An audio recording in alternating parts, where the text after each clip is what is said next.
सर्व पालकांनी अगोदर शांत बसायचं आहे. सगळे पालक शांतता. सगळ्या मुली छान करतात. सगळं बघा जरा. शांतता हवी आहे सगळ्यांची. नमस्कार मंडळी, कशा आहात साबोले? अगं, ही कोणती भाषा आहे? ही पश्चिम बंगालची भाषा आहे. नमस्कार मंडळी, कसे आहात साबोले म्हणजे नमस्कार मंडळी, कसे आहात सगळे, असा याचा अर्थ आहे. वा, वेगळीच आहे ही भाषा. ही भाषा वेगळीच नव्हे तर तेथील सणांचे सुद्धा वेगळे वैशिष्ट्य आहे. त्यातील एक सण म्हणजे दुर्गोत्सव. काय आहे हा दुर्गोत्सव? काय आहे याचे वैशिष्ट्य? अगं हो, थांब सांगते तुला. आपल्या महाराष्ट्रात नवरात्र हा सण 9 दिवस साजरा केला जातो, ज्याला नवरात्र असे म्हणतात. घटस्थापनेपासून ते दसऱ्यापर्यंत हा सण साजरा केला जातो. पण पश्चिम बंगालमध्ये हा सण षष्ठी ते नवमी या कालावधीत अगदी धुमधडाक्यात साजरा केला जातो. या 4 दिवसात तिथे विविध विधी करतात. तुला हा सण बघायचा आहे का? तो सण कसा साजरा करतात, कोणकोणत्या विधी असतात ते पाहायचं आहे का तुला? अय्या, हो, ते आपण पाहू शकतो. हो, आपल्या 7वीच्या मैत्रिणी पश्चिम बंगालमधील दुर्गोत्सव कसा साजरा होतो ते प्रसंगातून आणि नृत्यातून सादर करणार आहेत. चला तर मग बघूया आणि तुम्ही पण याचा आस्वाद घ्या बरं का? अगं आराध्या, चल लवकर, माझी उत्सुकता आता खूपच वाढली आहे. चला तर मग पाहूया पंचमी ह्या दिवसाची पूजा कशी करतात.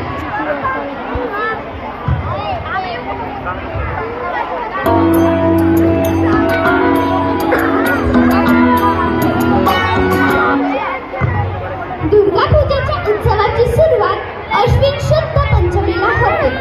त्या दिवशी संध्याकाळी दुर्गेला प्रिय असणाऱ्या बेलाच्या वृक्षावरतीचे आवाहन करतात. अशी असते ही पंचमीची पूजा.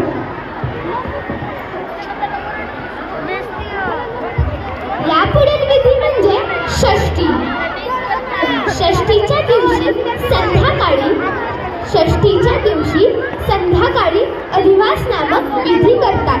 अधिवास नामक विधी म्हणजे काय ग?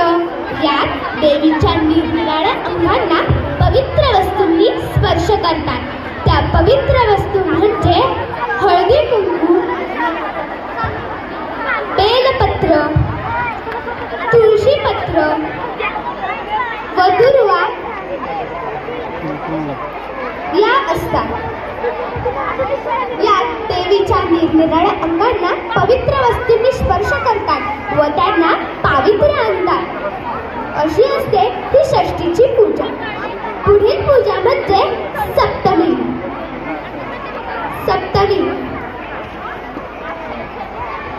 सप्तमीच्या दिवशी देवीच्या पूजेला सुरुवात होते. प्रथम बेल, डाळिंब, अशोक, हरिद्रा अशा 9 प्रकारच्या पल्लवांची एक जुडी करतात व ती अपराजित वल्लीने बांधतात. अपराजित वल्ली म्हणजे काय ग? म्हणजे गुळवेलांच्या वेलाने ती जुडी बांधलेली असते. त्याला अपराजित वल्ली असे म्हणतात. त्यानंतर मग त्या जुडीला स्नान घालून साडी नेसवतात. तिला कलाबहू किंवा कदली वधू असेही म्हणतात. ती गणपतीची पत्नी असते. त्यामुळे उत्सव मूर्तीच्या मांडणीत गणपतीच्या शेजारी तिची स्थापना करतात.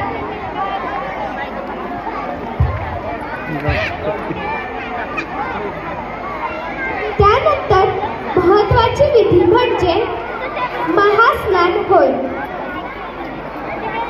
अशीच पूजा दुसऱ्या व तिसऱ्या दिवशीही करतात.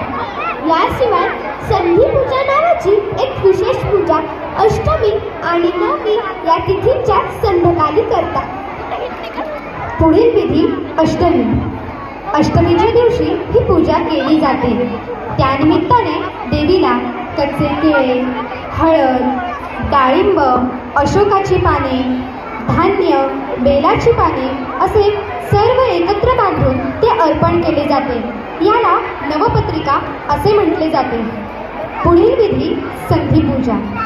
या दिवशी देवीची उपासना करणे शुभ मानले जाते. अशी असते अष्टमीची पूजा. पुढील विधी महानवमी.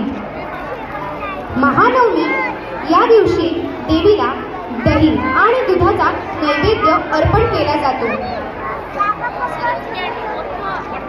व सर्व स्त्रिया एकत्र येतात. या पुढील विधी महादशमी. या दिवशी ही पूजा केली जाते. या दिवशी महिला देवीला सिंदूर अर्पण करतात आणि एकमेकांच्या भांगात सिंदूर भरून आनंद घेतात.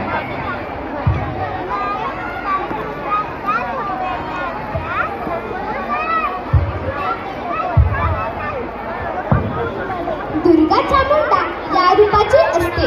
त्या रात्री गायन, वादन, पूजा, खेळ यांच्या योगाने जागरण करतात. नंतर संध्याकाळी देवीची मिरवणूक काढून तिचे नदीत किंवा तळ्यात विसर्जन करतात. दुर्गा ही या दिवसात सासराहून माहेरी आली असते असे समजत आहे. म्हणूनच बंगालमधल्या गृहिणी या माहेर वाचण्यासाठी नाना प्रकारची पक्वाने करतात.